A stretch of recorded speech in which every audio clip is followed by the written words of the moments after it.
अंगणवाड्यांमध्ये मुलांना पौष्टिक आहार मिळावा यासाठी आता आयुक्त तुकाराम मुंढे सज्ज झालेत।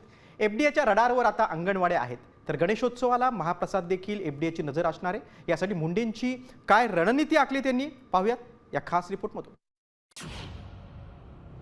मुंढेंच्या रडारवर राज्यातील अंगणवाड्या।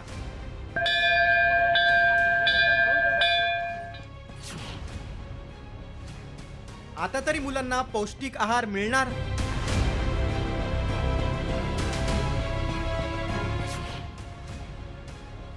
गणेशोत्सवातील महाप्रसादावर ही एफडीएची नजर।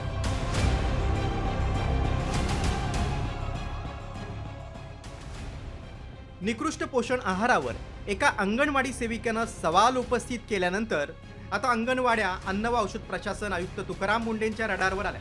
एफडीएनं अंगणवाड्यांमध्ये दिल्या जाणाऱ्या शालेय पोषण आहाराकडे आणि तिथल्या स्वच्छतेकडे आपलं लक्ष वळवलं। निकृष्ट दर्जाचं जेवण, भुंगे लागलेले कडधान्य, खिचडीत आळ्या आढळणं आणि अन्नातील प्रचंड अस्वच्छता यांच्यासारख्या गंभीर तक्रारींची दखल घेत एफडीएने राज्यभर मोठ्या मोहिमेचा इशारा दिलाय। एफडीए आता दर महिन्याला राज्यातील अंगणवाड्यांमध्ये तपासणी मोहीम राबवणार आहे, जेणेकरून लहान मुलांच्या आरोग्याशी खेळण्याचा कुठलाच प्रकार घडणार नाही। याच्यामध्ये जे मंथली सॅम्पल केले जातात, इन्स्पेक्शन घेतले जातात, त्याच्यामध्ये मी आता मिड डे मील, अंगणवाडी, त्यांचे सेंट्रल किचन्स हे इन्क्लूड केलेले आहेत। त्याच्या काही तपासण्या पण झाल्यात। मुंबईतच गेल्या आठवड्यात जवळ 8 ते 10 सेंट्रल किचन ज्याच्या मार्फत अंगणवाडीला किंवा जे शाळेला जे मिड डे मील हे पोहोचवलं जातं ते पण आम्ही तपासले, त्याचे पण आम्ही सॅम्पल घेतले। त्याच्यातलं एक लायसन्स पण सस्पेंड केलेलं आहे आणि ह्याचा ऑर्डर मी सगळ्या अक्रॉस महाराष्ट्रात दिलेला आहे, ते काम चालू आहे। तर दुसरीकडे आगामी गणेशोत्सवाच्या पार्श्वभूमीवर सार्वजनिक मंडळाकडून आयोजित केल्या जाणाऱ्या महाप्रसाद आणि भंडाऱ्याच्या आयोजनावरही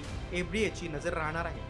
त्यामुळे एफडीएच्या परवानगीशिवाय महाप्रसाद आयोजित करणं मंडळांना महागात पडू शकतं। मला वाटतं की हे एक बेसिक अंडरस्टँडिंग करा। इट्स नॉट अबाउट महाप्रसाद, it is not about Bhandara, it is not about ईदच्या दिवशी काय होतं, इट इज अबाउट रेग्युलेशन। आणि रेग्युलेशन हे फूड बिझनेसेस मध्ये प्रत्येकाने रजिस्ट्रेशन लायसन्स करणं अपेक्षित आहे। हा standard regulation, it has nothing something new.